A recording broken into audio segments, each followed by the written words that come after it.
नमस्कार, मैं अनिल कुमार श्रीवास्तव। आप देख रहे हैं दैनिक जनजागरण न्यूज। आज हमारे स्टूडियो में आए हैं राघव हिंदू जी, जो मेरे ख्याल से किसी खास परिचय का मोहताज नहीं है और हिंदूवादी एक प्रमुख चेहरा है लखीमपुर जनपद का। राघव जी, आपका हमारे स्टूडियो में बहुत बहुत स्वागत। बहुत बहुत धन्यवाद आपका। सर्वप्रथम आपको बधाई, 3 वर्ष आपको पूरे हो रहे हैं, उसकी बहुत बहुत शुभकामनाएं। क्योंकि जो लीगल समस्याएं होती हैं उन पे आप हमेशा समाज को रूबरू कराते रहते हैं, इसलिए भी आपको बहुत बहुत शुभकामनाएं और बधाइयाँ। धन्यवाद आपका। राघव जी, हम सबसे पहले तो आपका परिचय जानना चाहेंगे अपने श्रीमुख से। हमारे ऑडियंस को आप अपने बारे में स्वयं बताएं। मेरा कोई बहुत खास परिचय, मेरा कोई राजनीतिक बैकग्राउंड नहीं है। मैं एक स्टूडेंट था, जब मैं वापस आया अपनी स्टडी कंप्लीट करके, देन कुछ वैचारिक मतभेद उस टाइम दिखे, जिसमें कर्फ्यू लगा लखीमपुर में, जहाँ से एक विचारधारा में परिवर्तन आया कि हाँ, कहीं ना कहीं समाज में कुछ करना चाहिए।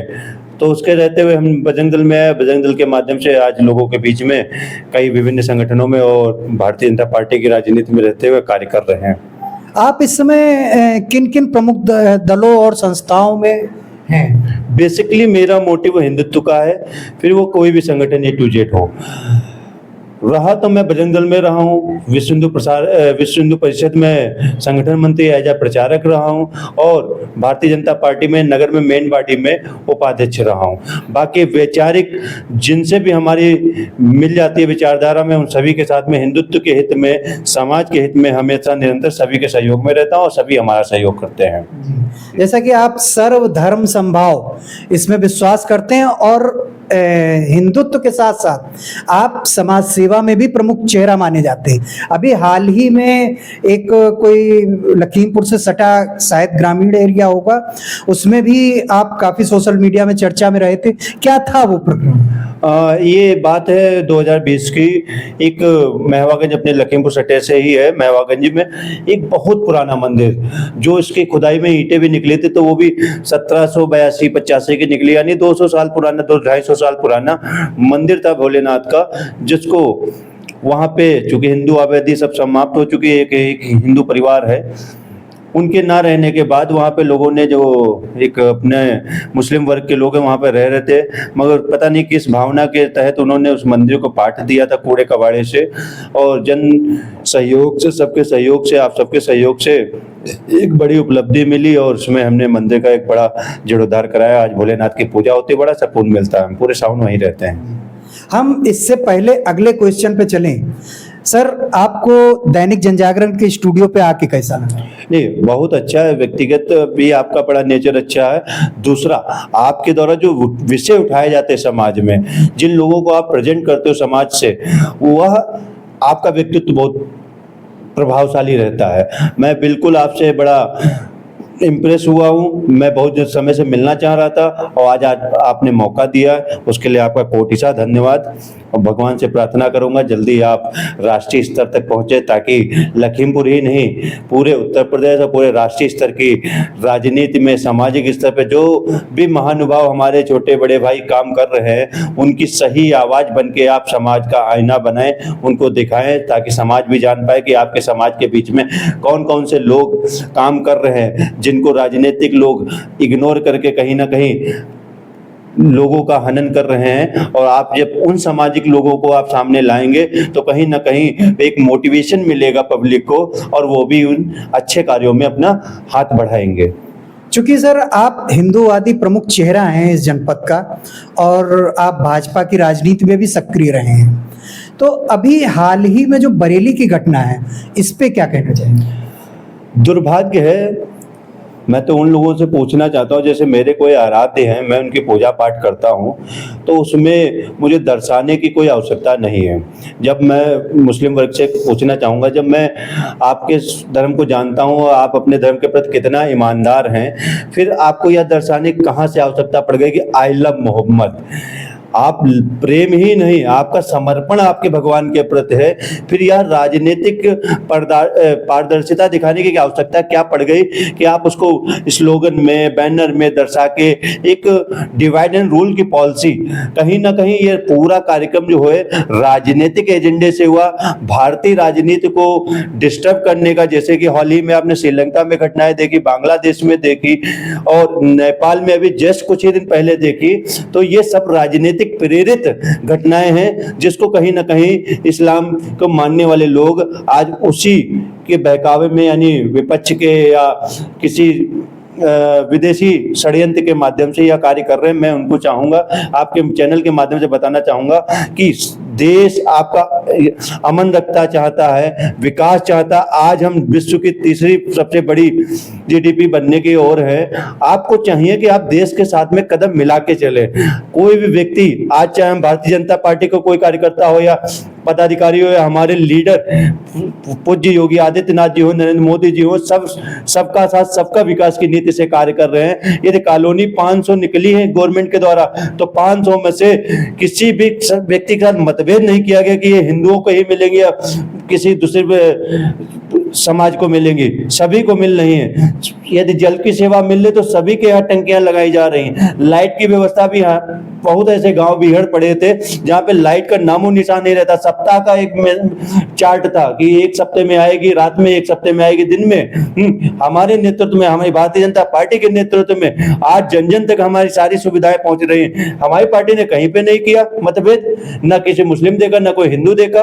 फिर आज ये भारतीय जनता पार्टी को कटघरे में खड़ा करके ये हिंदू मुस्लिम वाले मुद्दे क्यों उठाए जा रहे हैं? क्या देश की शांति उनको अच्छी नहीं लग रही, या चंद पैसों के लालची जो तौकीर रजा जैसे लोग उनके भड़कावे में दंगे जैसे करना चाहते हैं? तो योगी आदित्यनाथ ने साफ कह दिया कि आप यदि दंगा भड़काने की कोशिश करेंगे तो आप भूल जाएंगे कि आप कहां रह रहे हैं, और हम भूल जाएंगे कि किसके नेतृत्व में काम कर रहे हैं। तो इसलिए सारी समस्याओं को लेके प्रशासन सटीक बिल्कुल अडिग खड़ा हुआ है। कोई भी गलती करेगा, फिर चाहे हिंदू हो चाहे मुस्लिम हो, न्याय सबके लिए।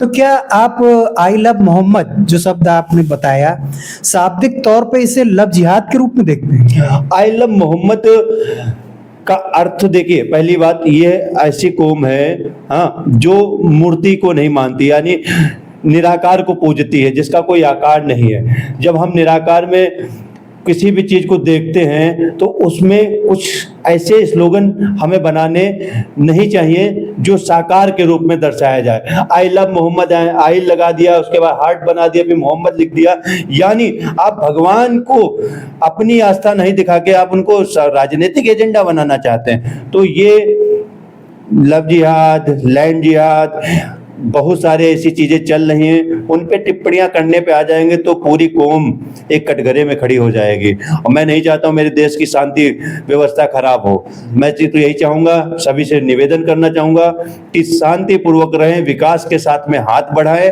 चाहे फिर पार्टी भारतीय जनता पार्टी हो चाहे समाजवादी पार्टी हो, मगर एक स्वच्छ साफ छवि व्यक्ति वाली पार्टी के साथ में आप खड़े हुए जिसमें आपका हित हो। भारतीय जनता पार्टी ने आपको सारी योजनाएं को लाभ दिया है। भारतीय जनता पार्टी के नेतृत्व में आज देश विकासशील हो रहा है। जहां जीटी रोडें होती थी वहां 4 लाइन की रोडें बन रही, जहां पे एयरपोर्ट के नाम पे हमारा उत्तर प्रदेश एक गुंडों की छवि में आता था। मैं राजस्थान एक मैटर में गया था तो वहां पे कोई जमानत लेने के लिए तैयार नहीं होता था उत्तर प्रदेश की, और आज माननीय योगी आदित्यनाथ के नेतृत्व में जितने भी बाहुबली थे, कहीं रोड पे मारे पड़े मिले, कहीं गन्ने के खेत में मारे पड़े, और किसी ने सरेंडर कर दिया तख्तियां लगा के। उसके बावजूद आप कहते हो कि हमारी भारतीय जनता पार्टी के शासन में सुविधाएं नहीं मिल रही, सुशासन नहीं मिल रहा, तो आप इससे ज्यादा सुशासन मुझे नहीं लग रहा कि आप इस धरातल पे पाओगे। इससे बढ़िया कि आप फिर अपने जन्नत की ओर रास्ता देखें। इससे पहले हम अगले क्वेश्चन की ओर बढ़े, हम आपसे अपील करना चाहेंगे, यूं ही हमें देखते रहने के लिए लाइक सब्सक्राइब जरूर करें, क्योंकि आपका सब्सक्रिप्शन हमारे मनोबल को बढ़ाएगा और हमें आगे बढ़ने के लिए प्रेरित करेगा। तो राघव जी, बात चल रही थी हिंदुत्व की, और आप एक हिंदुत्व प्रमुख चेहरा भी हैं, और आपने अमन शांति का पैगाम दिया है समस्त देशवासियों को। राघव जी, एक जल भराव समस्या थी शहर से सटे हुए मोहल्ले में, तो उस पे आपका भी सोशल मीडिया पे काफ़ी नाम आया था और आपने काफ़ी कुछ उसमें लोगों मतलब पॉजिटिव वाइब्स आपने दी और काफ़ी कारगर रहा आपका वो प्रयास। क्या था वो?